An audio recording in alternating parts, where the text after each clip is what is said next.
Welcome, warriors. This week's episode is part 2 of 2. In this part, Lauren and I talk about what growing up was like after returning home from Jordan. We also discuss another trauma that occurred when her son was a little bit older than she was during her kidnapping. A trauma she had to face as a mother, a daughter, and a sister. Grab a tissue and join us as Lauren shares more of her life and her story with us. Let's rock. Does your past haunt you? Maybe you're in a storm that feels like it will never end. Are you fighting a battle that's rendering you hopeless? Maybe you feel like you're fighting alone, but your battle was not meant to be a solo endeavor. You were meant to be a warrior among warriors. My name is Heather, and I grew up thinking my battles were nobody's business until I found myself in an abusive marriage and felt cut off from all avenues of help. In this podcast, you will hear warriors' words. They will tell you of their battles, both won and lost, their journeys, and their lessons learned along the way. But we don't stop there. These warriors will share how they have applied those lessons to go from warrior to survivor to thriver. Whether it's an abusive marriage, illness, mental health crisis, or any number of traumas this world dishes out, these warriors will use their words to help you find the beauty in your broken, move beyond your battles, and become the thriver God created you to be. Pick up your sword or boxing gloves and join the battle. Your words are powerful, my friends. Make them warrior words. Welcome back to the Warrior Words podcast. As we continue with Lauren Burns' story, let me remind you who she is. Lauren Burns is the host of the Redeemed podcast. She was kidnapped at the age of 7 by her biological father and taken to Jordan. In 1992, NBC produced a made-for-television movie about Lauren's kidnapping and rescue. Lauren's journey of forgiveness and healing is an empowering story, and her goal is to share that story to encourage others to forgive and live a redeemed life. Lauren is a full-time physical therapist, wife, and mother of 2 boys. Before we hear the second part of Lauren's story, here is a review from MC Petty 7. Awesome! Thank you for the stories and encouragement. I look forward to every episode. I love this, MC Petty. So glad to know that you listen to every episode. Thank you. Would you like me to read your review on an upcoming episode? Please go to Apple Podcasts and leave a review for the show. Your comments and star ratings help people find the Warrior Words podcast, and it only takes a few minutes of your time. Now, also, the Warrior Words Facebook community is now open. Come and join us for inspirational stories, lessons learned, and beauty bombs. And if you want to know what a beauty bomb is, you'll have to come join us in the group. Go to facebook.com/groups/warrior words. Then hit request to join, and a couple questions pop up after you hit request. So please make sure you answer those. And I look forward to getting to know you over there. Now, on to the show. Hi, everyone. We are back with Lauren Burns, and we are here for part 2. And if you missed that episode, part 1, last week, Lauren shared her story of being kidnapped and being rescued at the age of 7. And she shared a lot of just remarkable details about how God was involved in just about every step of that journey. And so if you haven't heard it, I'm going to suggest you pause this one and go to Lauren Burns part 1, and then come back and listen to part 2. So welcome back. Welcome back, Lauren. I am so glad that you're able to come back and talk to us a little bit more. Thank you for having me back. I'm so excited to be able to talk with you and with your listeners again. Yeah, it was a really good time, and so I'm very glad to talk a little bit more about, maybe about how you adjusted when you got back. You were so young, but everything was so different. So what was it like coming back to the States and back to your family?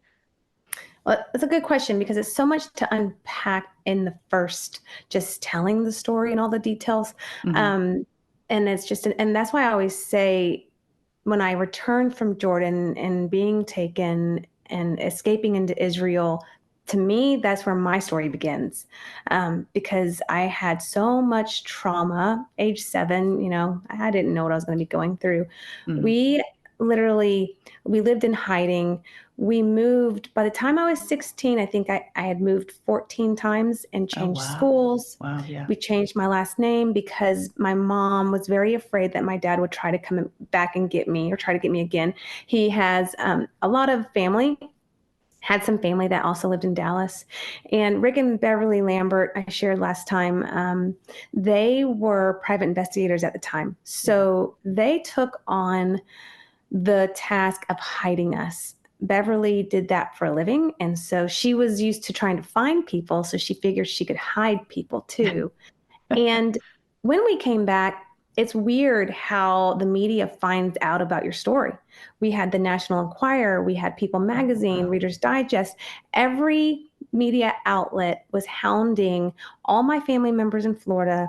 Everyone that knew us, they wanted pictures of us. They wanted anything to be able to get a news article. And Hmm. so we had that going on as well. And, So oh, the well, you're trying to hide and stay yeah, out of the public eye. exactly. And I recently was listening to a cassette tape. I had shared last episode that I have cassette tape recordings Hmm. of these phone calls that my mom had. And this was a cassette tape recording of my mom talking about how she was afraid to put me back in school, but I had to go back to school. Right. Um, and she put me in a private school. She was afraid for me to be in public because I mean, nothing against public school, but that's where my dad had taken me from. Hmm. Um, Yeah. and I was terrified. I was too scared to go to school. I was sleeping with my mom in her bed. I was afraid to leave her side. And so my mom had decided she was going to try to homeschool me the rest of that school year. And then the next year, put me back in school. Okay. Um, those are hard decisions to make. Yes. Yeah, they are. Yeah. Because a part of you as a mom, you're like, I want to push my kid to go forward. I don't want to get too far behind. But then you've got all this trauma and healing, and then she had to literally sell her jewelry that she had to pay the rent. Mm. And every time you move, it cost money. Right. So all those moves were costly, and she was running out of money. She wasn't working. She had just spent $80,000 to get me back. Every dime she had, she owed other people money. Hmm. So we packed up, moved to Florida, moved in with my grandmother, and we lived there for about 4 years so my mom could get back on her feet and start putting away some money again. And that was a good place for us because I was surrounded by family and that's what I needed. And I started going to school there in a little town in Florida. And so that was, and my mom got involved in church again. So those were good, fresh beginnings for us. Yeah. Oh, that sounds wonderful. Yeah. Mm-hmm. Okay. So you mentioned the movie Mm-hmm. that eventually got made. How Mm-hmm. long after this did the movie get made? Because if you're moving around and you're trying to hide yourself, and now, I mean, because this is a very public thing, it was a made for TV movie, right? Mm-hmm. So how long after that? There was a little bit of some details I don't know everything, and like I had said, I have a box with all of this information. And when I started my podcast and writing a book, I found all these documents, even the manuscript of the movie and some legal documents. I think it was tied up in court. Some big, like Warner Brothers wanted to do a big movie in the theaters. And then because there was some legal disputes between some of the people involved in our stories, like some of the men that were trying to sell the rights, I'm not sure. It was sort of held up for a little bit. Hmm. So the movie came out in 1993. I was taken in 1987. So at this Okay. point, I was older. I believe it came out when I was 13. My mom had remarried when I was 12. We came back to No. Texas after living in Florida for 4 years. My mom met an amazing man. I could not ask for a better stepdad. He just loved me. He was full of laughter, and all he wanted to do is just make people laugh. The best Mm, heart ever. You know, if you're listening and you know what it's like to come from a broken home, um, sometimes step parents can come in and try to be controlling and dominating, and this is the mhm. rules. And no, my stepdad was all about loving me, and that was an answered prayer. I remember, I don't know if you remember these necklaces. It was like a little prayer box. It's like a little box that you put around your neck and you can fold up a piece of paper and write your prayers in there. Well, I had Oh, one of those when I was a yeah. kid, and I had found it in my high school years. I had written on that little piece of paper, God, would you bring me a dad and would you bring me siblings? Because I so longed for a dad. And I found that little piece of paper years later, and I was like, wow, God, you just answered every prayer, but I had forgotten that I wrote, you know? Yeah. So at the time of the movie being released, we weren't living in fear like we were. I was a little bit older. My mom had remarried. We'd moved past that really scary time. Hmm. Um, and I wasn't in contact with my dad yet. That's to come. Um, but I was in middle school and I thought, I am so cool. I got a movie made about my life. Yes. And my mom and I would sit and lay in night and we would read our parts of the manuscript because they wanted to try to make it as real as possible. So they'd ask us to read our parts. So those were good times for my mom and I to relive, but also hard. Yeah. Oh, I can imagine. Yeah. Mhm. Oh, okay. So what was it like to actually see it once it was released? I mean, it must have been surreal to It see was. your story play out on a screen. It was. I always say when I'm telling my story, I feel like I'm talking about someone else's life because it doesn't Mm, feel like it really happened to me. Um, and so it's like I'm talking about a movie. And again, I remember I was going to a private school during that time when the movie was released, and we watched the movie in my school. It was one of those a Monday night made for TV movies that they okay. used to have, and now it's on Hmm. Lifetime. We got to go to the big press release in California. I got to meet Mario Lopez. AC Slater Ooh. from Saved by the Bell was like, oh my gosh, so cool. So that kind of stuff, and I got to ride in a limo for the first time, and so that was really neat. When Marilyn Hemingway, that plays my mom, when she met my mom, she was just almost couldn't even speak. She was just so in awe of what my mom and I had gone through, um, and she had so much compassion for my mom and looked up to her for her bravery. Hmm. So that was really neat and impactful for me to see. So watching the movie and as through the eyes of a kid, I don't know what it was like for my mom, but I just thought, wow, I can't believe they made a movie about our life. I probably didn't really understand at that point at 12, 13, what really happened. Hmm. And then going into my middle school, a little bit older, I think those are hard years for anyone, especially girls. Yeah. I had a lot of anger towards God, to be honest. Like, why did you let all of this happen to me? Why did I have to grow up without my father? Why does my life have to look so different and so hard? I had to change my name. I never lived anywhere long enough to like get into sports or get into hobbies because we were always moving. Hmm. Um, Yeah.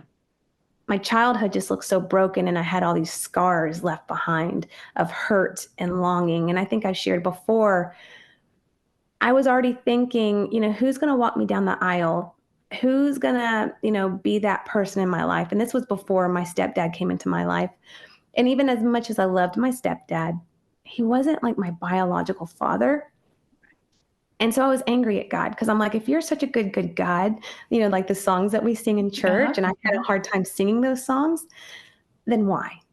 Why? And for the person listening that has gone through whatever difficulty, God can handle those questions. And in the midst of the really hard stuff, we're not going to know the answers until way later. And God can use, just like He is right now, He can use the hard stuff you walk through to minister to other people. And I'm going to tell you, I'm not that broken child anymore. Now I'm a wife, I'm a mother, and my boys have a totally different story because that's the way God redeemed my story. That's right. That's right. Because it could have been totally different. Could have been Hmm. totally different. Wow. Yeah. I mean, if you think about, I mean, my son talks to me all the time about the butterfly effect and how, one little flap of the wing or one tiny little change can change so many people's directions. Hmm. And I think we talked the last time too about your dad's one action of taking you impacted so many people. So many. So, It wasn't just me. And, and now that I'm older and I have friends that have gone through divorces, I look at that. The divorce is not just between the two people and their children. Everybody it yes. affects. It's just, and same thing with my story. When my dad took me, it affected my stepmother, all of his siblings, so many people, so many family members I'll never know. But God can, if you allow him to, heal those broken places. I call it wrestle because that's really what I did. I still have vivid pictures in my mind, 13 years old, 14, 16, 17, in my bed, crying and like wrestling with God of why. And I want the relationship with my dad. I want to know who he is. I want to know who my siblings are. Why is this my path? And I had to walk through forgiveness. God had to Yeah. show me how to forgive my father, even if my dad never was going to say the words I wanted to hear.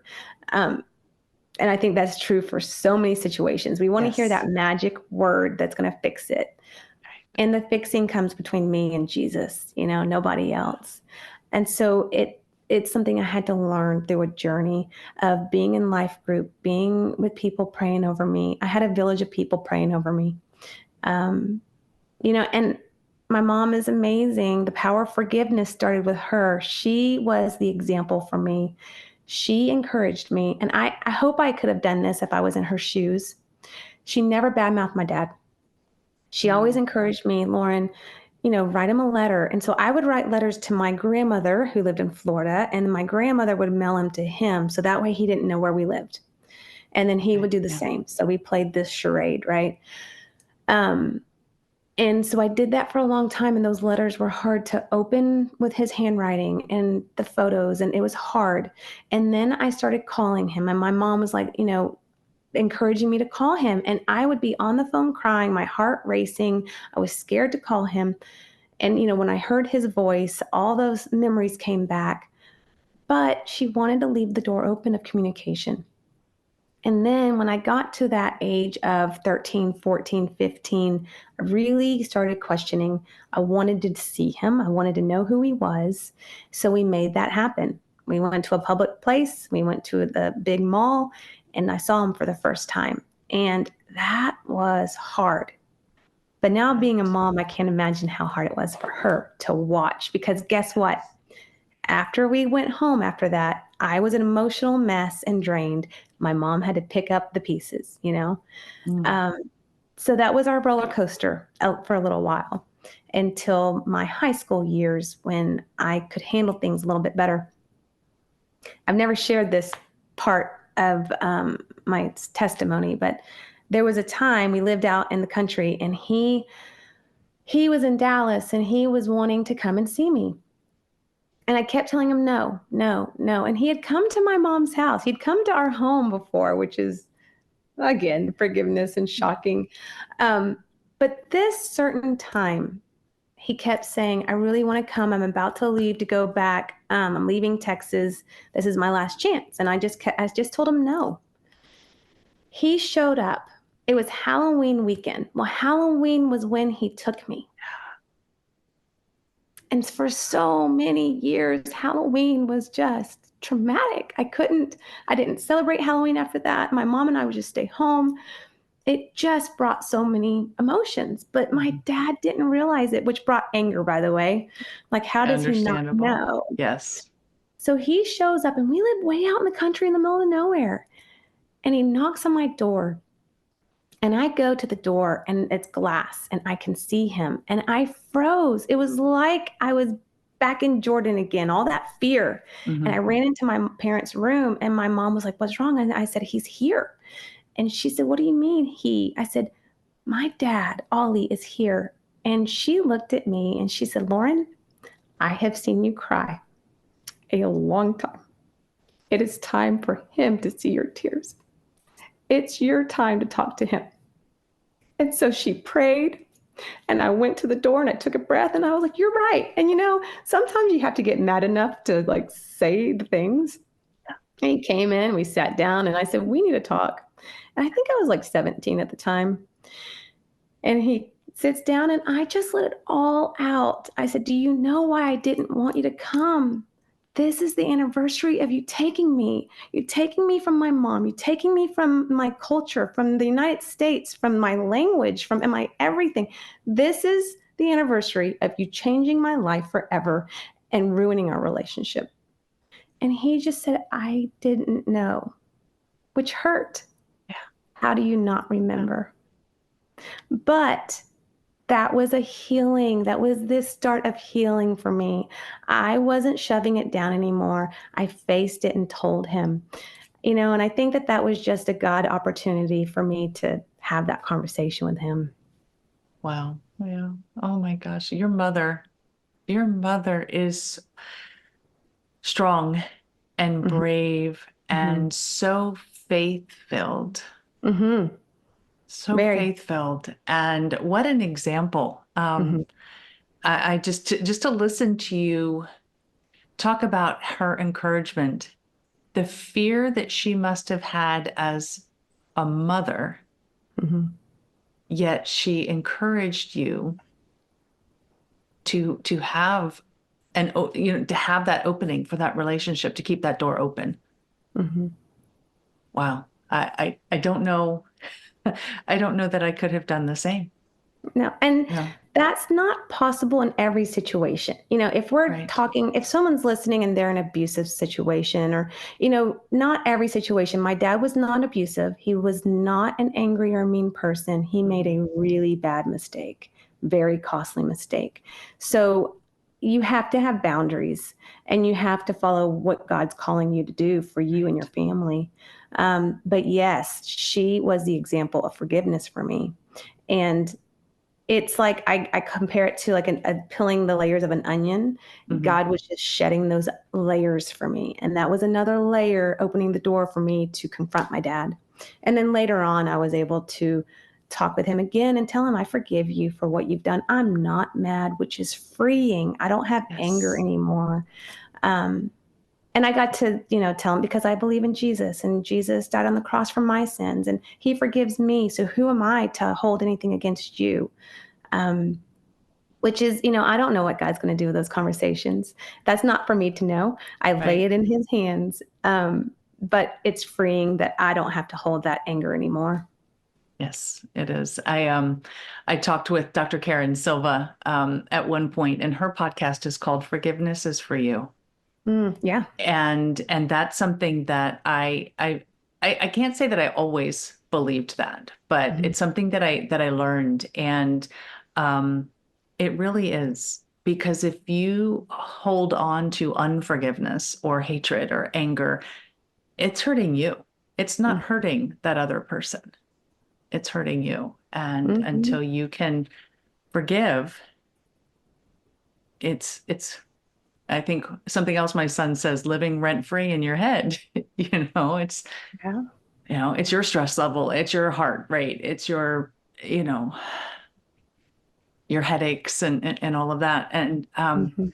I just it is so freeing to be able to forgive someone and let that let God do with that Yeah.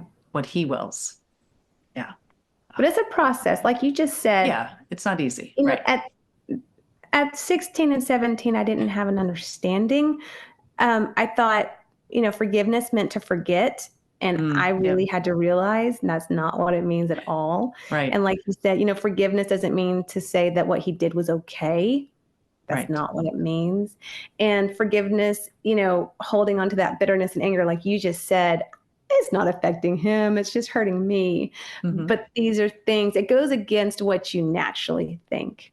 Right. Um, so those are the things I had to learn. Yeah. And like you said, you were 16, 17 years old. That's most of us at that age aren't we just don't know what forgiveness Right. is, and we don't, yeah. So it's a lot harder. It's hard for us as adults For too. all And ages, yeah. I mean, and some things come more natural or more easy, not more natural, but more easy to forgive, I think. And so you have to take each one as it comes and work Mhm. through it. Like you said, it's a process. The It's a process. And process. I had a village of people praying. I mean, it That was helps. not, yeah, the power of prayer, the people praying over Yes. my life. And God heard all those prayers, like that little one I put in my little necklace, and that I forgot. I was like, oh, you did. Like, I have a brother and a sister and a dad. Oh, you did that. It is so amazing. I mean, I've written some things down, Yeah. and you go back to them, and you're like, oh wow, yeah, that was answered. Okay, You thank have to you. slow down long enough to see the answers, especially in the life we live now, Yeah. because we have so much going on. If we don't slow down and look and see what did God answer, we're going to miss it, you Mhm. know? Yeah. And that's one of the things though too that I like to ask people. And so I guess this is a good segue to that is seeking beauty. And it's hard. It's a hard concept to get used to, the idea of seeking beauty in a traumatic event. And Mhm. maybe I think most people don't see it as it's happening, but to be able to, like you said, slow down and maybe look back. Mhm. Can you look back in your trauma and see any beauty that may have come from that? Yes. I think the person I am, I'm pretty open. I have a lot of compassion because I've been through a lot of hard things starting from a young age. So I think that empathy is beauty. Mhm. Um, my faith in God, we've walked through some hard things. It's like you can't tell me that there's not that Jesus isn't real and he doesn't love you and he doesn't chase after you, because boy has he chased after me. Mm, So that's yeah. the beauty. Would I wish all of this to happen? Actually, maybe, as hard as it is, because if I can share my story and encourage other people, it's worth it. And the mom that I am to my boys, and the wife I am, to my husband, and the things I've walked through, it's made me who I am. Um, and one day, who knows, my siblings and my dad, and who knows, God's not done with my story yet. No. So that's the beauty, is seeing his fingerprint throughout the years. That is beautiful. Um, and I did want to ask you about another traumatic event that I know that happened in your life as an adult, because Mhm. you just mentioned, the mom you are to your boys and how that wouldn't have been possible had you not walked through this previous event. Um, but you had an event happen that when you were the mother, when your son was a little bit older than the age Mhm. you were when you were kidnapped, and it was hard on him and it was hard on you. And so if you don't have to give a whole lot of details, Oh, but sure. if you could share with us what happened and how, maybe how you reacted to that event, maybe a little differently Mhm. because of where you've previously been. So, this is also a good reminder. I went through a lot of stuff young. My mom did too. And life still happens. It doesn't make you immune, like you get one bad thing and you're done. No, that's not the way it works.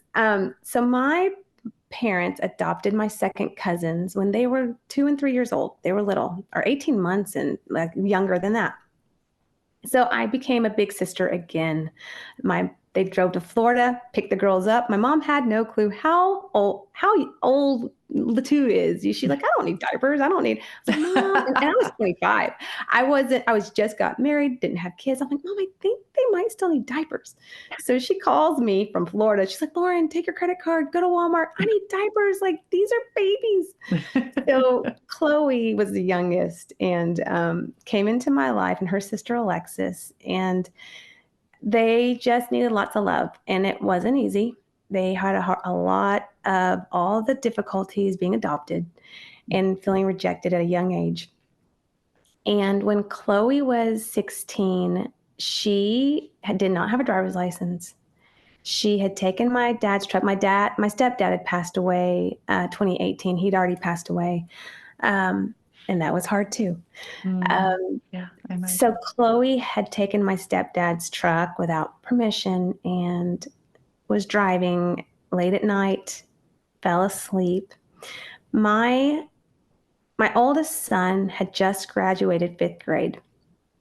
So it was 2 days before this happening. We were at my house with Chloe and Alexis and my mom and my family and celebrating my son's 5th grade graduation. 2 days later, I get a phone call from my mom, wakes me up on a Sunday morning. Chloe's been in a bad accident and the police are on the way. Ambulance is on the way. I don't know. I think it's bad.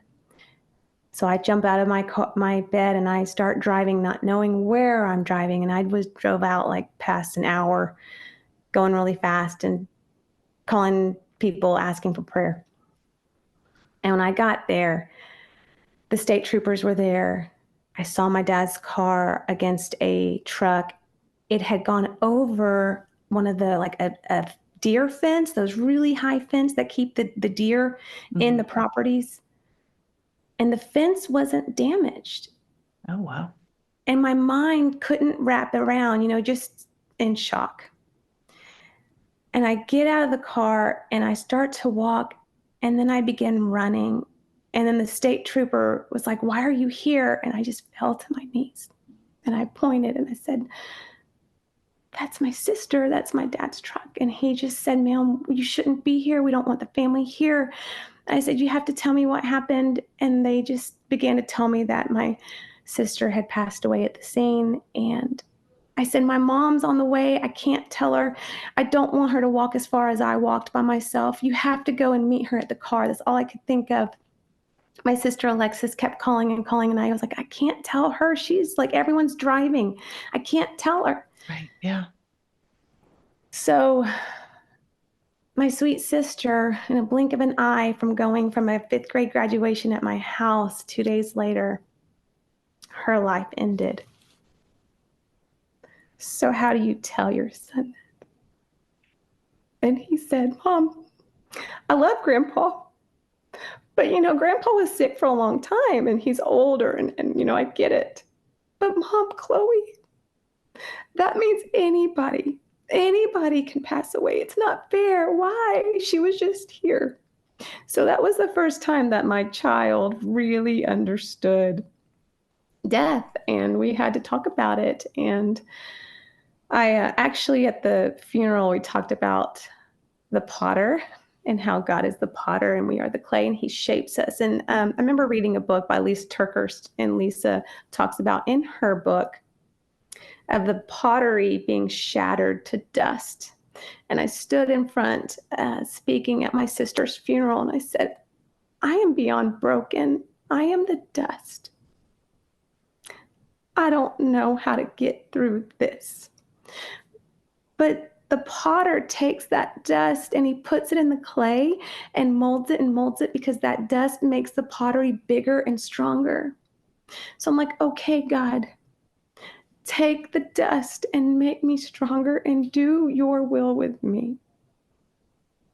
And so, because of my faith, and I've seen everything God's brought me through, I don't understand it. I will never understand why my little sister passed away at 16. But I know that God is still good. And I know that Yes. He will see us through this. He has a purpose, He has a plan. We live in a world that's fallen and broken. We live in a world of sin. It is out of our control, but I'm still going to stay faithful and I'm still going to look towards God in every single aspect. And so those are the conversations we had with my son. We did counseling.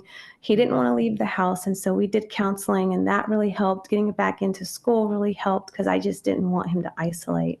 Right. Yeah. Yeah. At that young of an age, just like you shouldn't have had to deal with, Yeah. the fighting and not necessarily the fight. I mean, I guess it was a big fight, meaning your father took you away and, I guess a different type of fight. But so you had to deal with that disagreement between your parents as to where Mhm. you should be. And then your son has to deal with death at an early age and Mhm. with somebody so young. And it's so astute. What he says is, if she can pass away at Mhm. 16, then that means anybody at any time. And a lot of us, I think, we don't think about that. We just No. think that everybody's going to just, live to 95 and pass away Mhm. peacefully in their sleep. And Mhm. that would make life a lot easier for us, but it doesn't work that way.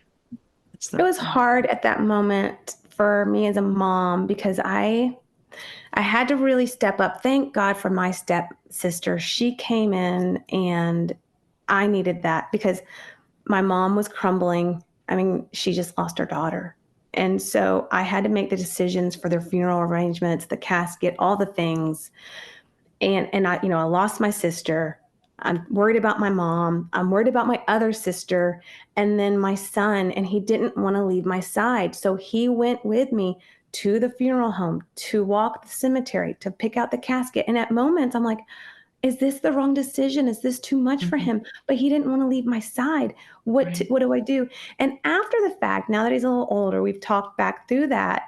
I'm like, Cooper, did I make a bad decision? Was that wrong of me? And he was like, no, Mom.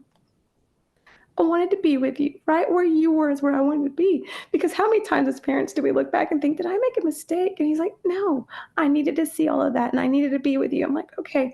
But again, I might make mistakes, but I can pray and God, just if I've messed up, could you just take over and fix this mess? Yeah. Because I don't have the answers, and I'm trying Right. to hold it together for myself too. So it's a lot when trauma hits and that crazy storm. There's probably not a better word, but that's the word I use because there's so many pieces going on at one time. Right. And you pointed out, you're dealing with your own grief. Mhm. You're trying to hold it together for your son and teach him the lessons, the age appropriate lessons that Mhm. he needs to learn. You're trying to help your mother and be strong for her Mhm. and your other sisters. And it's a lot for one person to Mhm. handle. And if you didn't have the faith Mhm. that you had grown all of these years, it probably wouldn't have, I mean, it's Yeah. never easy, but it would have been even more difficult to Yeah. handle and to teach and to support and love everybody involved. Mhm. Wow. Oh, yeah. God shows up. He Yes. gives you peace. He Mhm. gives you the strength. He gives you the wisdom. And when I didn't know how to help my son, he provides the counseling and the people. I had other moms come alongside me. I had a mom in the midst call up and say, "Can I take your younger son to Six Flags or whatever?" I'm like, "Yes, please. Yes, take him." Um, People show up because at those moments you can't even make decisions. My Right. prayer group was giving us food and dinners and gift cards, and I couldn't. So I had a whole village of people pouring into me, and I just nodded my head. Well, more evidence of that faith-filled Mhm. community and what we all, I guess, maybe aspire to become. That type of person Mm. who just gives as Jesus asks us to do.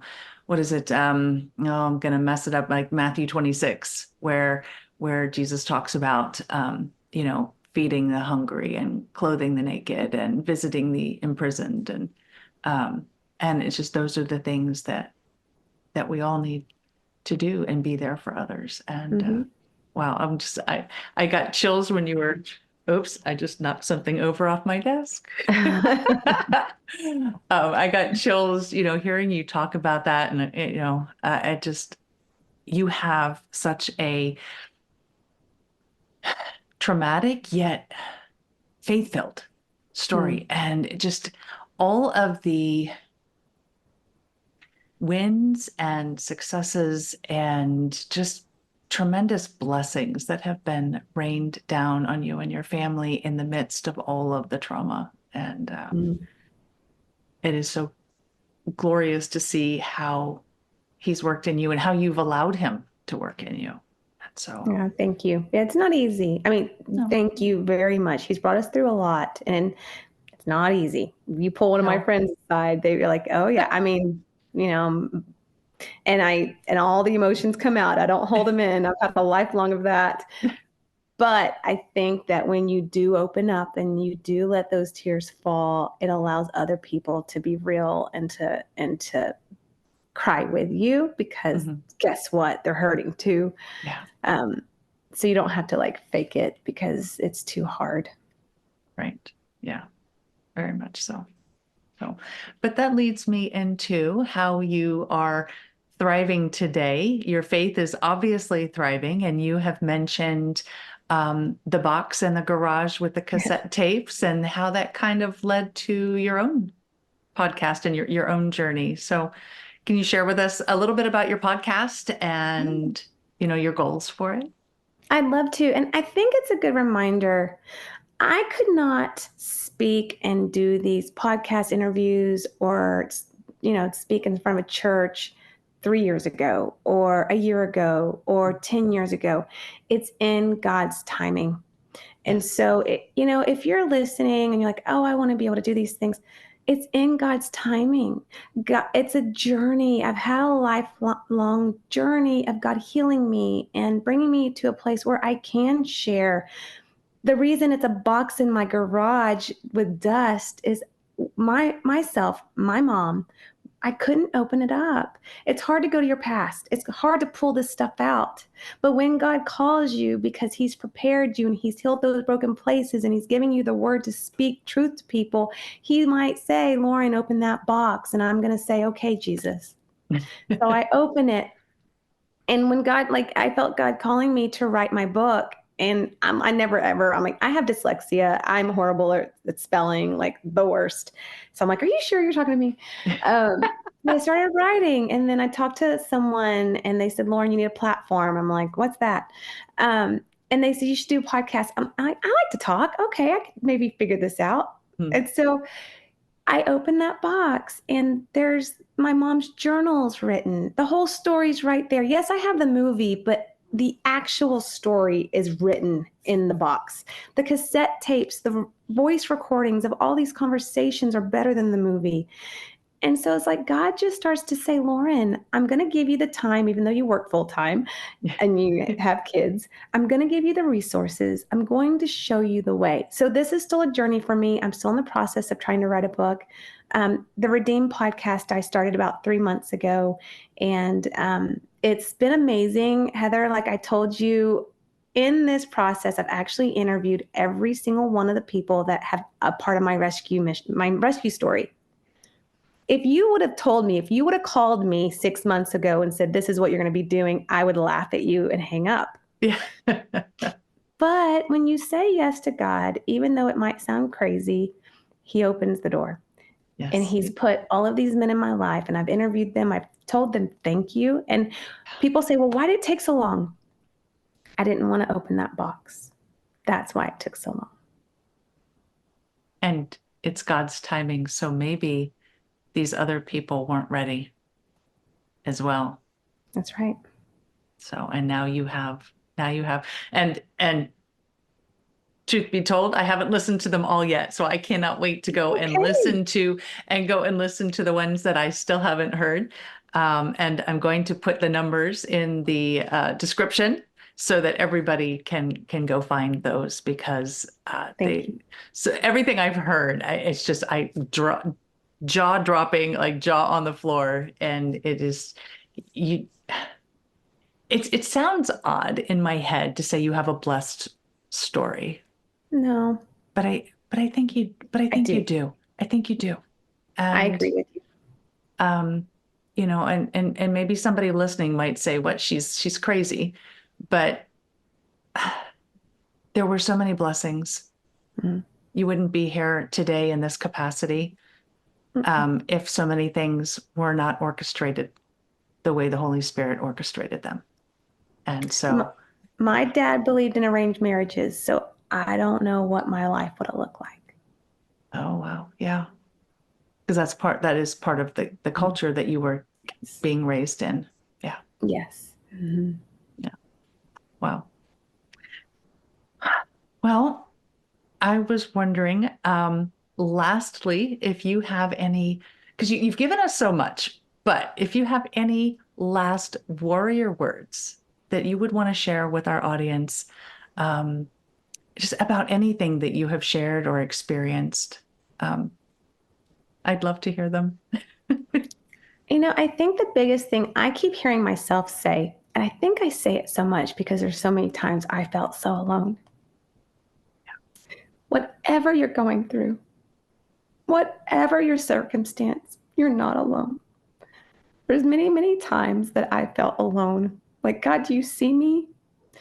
Do you hear me? Do you see the pain I'm going through? And the answer is yes. Yes, he sees you. He chases after you. He leaves the 99 to chase after you. 100% is not just a story in the Bible. It is truth. It is real. He loves you so dearly, but there's times in our life that it's hard to feel that love. I've been there. He Yes. just wants so much good for you. So don't give up. And I wouldn't be here talking today if I did not have a place of people that surrounded me to pray with me, to encourage me, to point me back to God. I need people. And it's sort of scary to step into a Bible study, to step into a group of men or women or a church. It's uncomfortable. But when you find your people, it's life changing and they will be there for you. So I highly encourage you, get out of your comfort zone and find that one person to connect with. It will just be life changing. Yes. People are so important. Mm. Yeah. Yep. In fact, I don't think Jesus ever did anything. I think he said somewhere about, I think when he was being persecuted, he says, I never spoke privately. I always Mm. spoke publicly, and he always spoke with groups and um, larger, I mean, communities even. Mhm. So, I mean, they didn't have online back then, but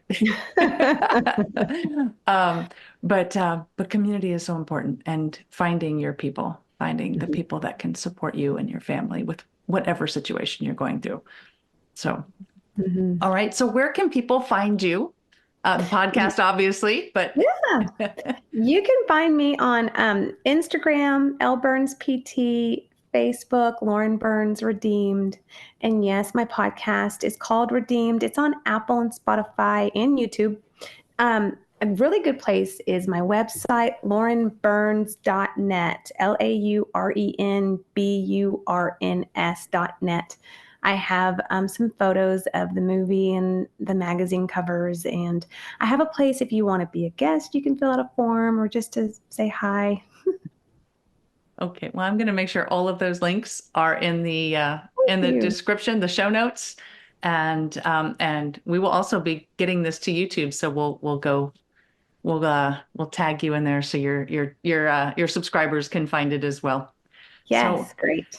so Lauren, thank you so much for giving us 2 evenings of your time. Because yes, we're recording this in the evening, but I am just so grateful for your story, your time, your willingness to share everything that you've been through, and to help us with just being able to learn more about forgiveness and to learn more about faith and community. So, Absolutely. Thank you for the opportunity. Thank you so much for your time, too. oh, well, thank you. All right, everyone. Talk again soon. Thank you. I'm noticing a recurring theme with a lot of the stories that we hear here on the podcast. Something a lot of people who have experienced trauma, which let's be real, all of us, but something we all need to face at one point or another, and that is the need for forgiveness. Whether whether it's forgiving another person or maybe even forgiving ourselves. Forgiveness is an important step in the healing process. But like Lauren said, even forgiveness itself is a process. But we need to also remember that this process of forgiveness does not absolve or excuse someone for that thing that they did. Forgiveness can be downright hard, but it is also downright necessary if we want to be free. I heard evidence of this with Lauren as she was able to say that her father made a terrible mistake. The words she chose were powerful. Her ability to use the word mistake showed her freedom. There was no anger, no malice in that word choice. Which leads me to something else that I heard, which was that her forgiveness was not conditional. When she forgave her father, there was no expectation of anything in return. It's kind of like something I've heard a lot of people say, and that's bless and release. She forgave him because it was what her healing required. And what happened afterwards was completely up to God. Whatever God chooses to do with her forgiveness or our forgiveness, even if we never know what that is, even if we never know anything about it, it's all up to God. And it's all in His timing, not ours. We may never know the impact our forgiveness has on someone else this side of heaven, but we will be able to experience our own healing and our own freedom. And remember, you don't have to have the same story Lauren has. You don't have to experience the same things she did. But you likely have your own traumatic experiences. Have you started your healing process?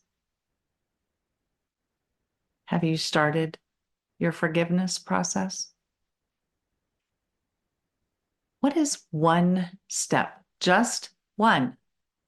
What is one step you can take this week to move forward in your healing journey? Something to think about this week. Until we meet again, armor up, fight the good fight, seek beauty, and make your words warrior words. God bless.